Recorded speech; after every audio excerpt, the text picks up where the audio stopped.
Thank you. And thank you, Vicky, for this wonderful opportunity to share my story.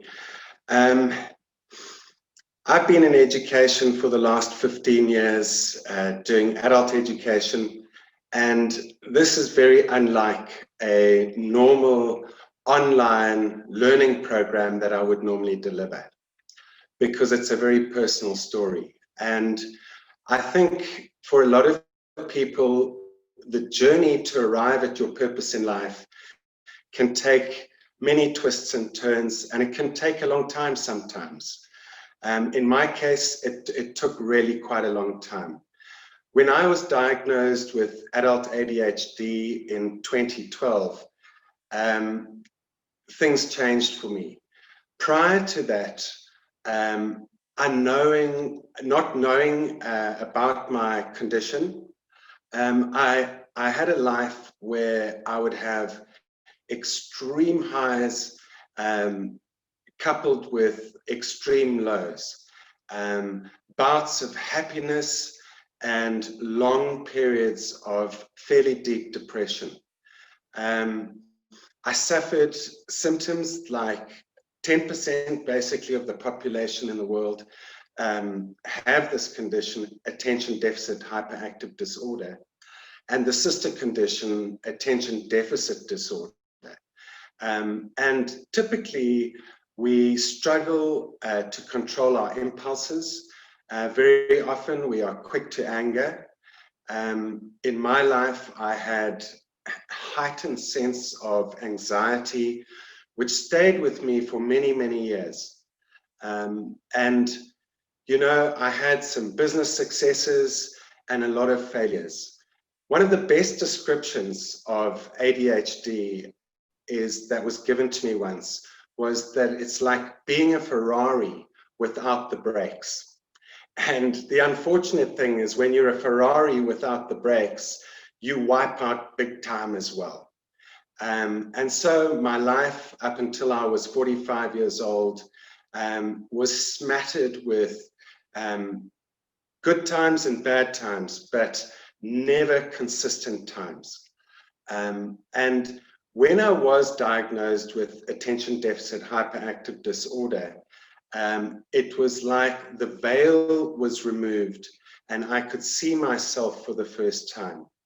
I was able to step back, look back at my past and realize all the mistakes I'd made and the relationships that I had destroyed through being highly impulsive, quick to anger, and so on. I could see the reason for this, and I was happy about that, and I was grateful for the diagnosis. I was put onto medication.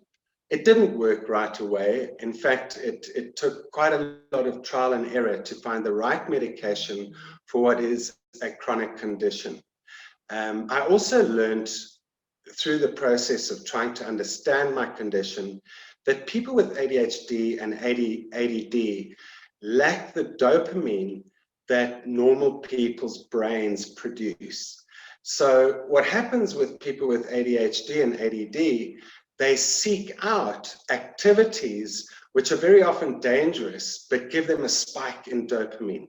Or they might seek out drugs or alcohol or truant behavior to get that dopamine fix.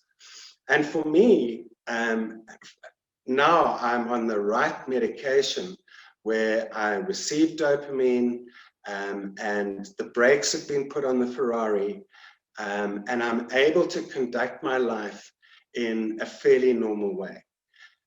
So that was in 2012, and unfortunately, just the medication was not good enough. Now, prior to 2012, I had sat on the psychologist's couch and done cognitive therapy for a couple of years. But apart from understanding my past, it didn't actually teach me how to behave or think or feel in the present. It in fact took a number of years for me to get to a place in October 2018, which is basically 2 years ago, where my life had returned to a place of self-destruction. My relationships were in disarray. My career was going nowhere, and I was very distracted.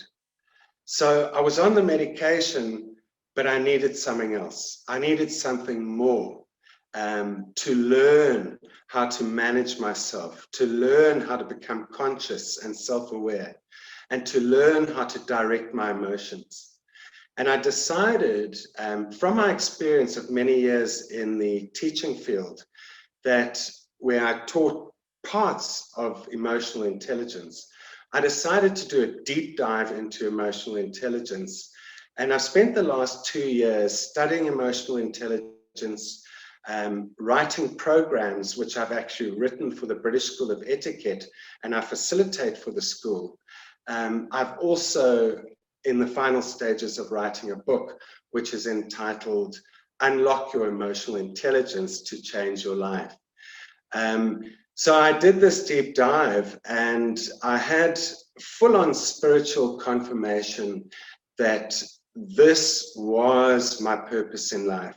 Not only did I feel it deeply, and not only was I inspired mentally, but one day I was visited upon by the Holy Spirit, and very clearly I was told, this is your sacred commission. Be confident and do your work. And every time I waver, I remember that extraordinary experience, and it gives me energy, it gives me hope, and it gives me the wherewithal to continue on my journey.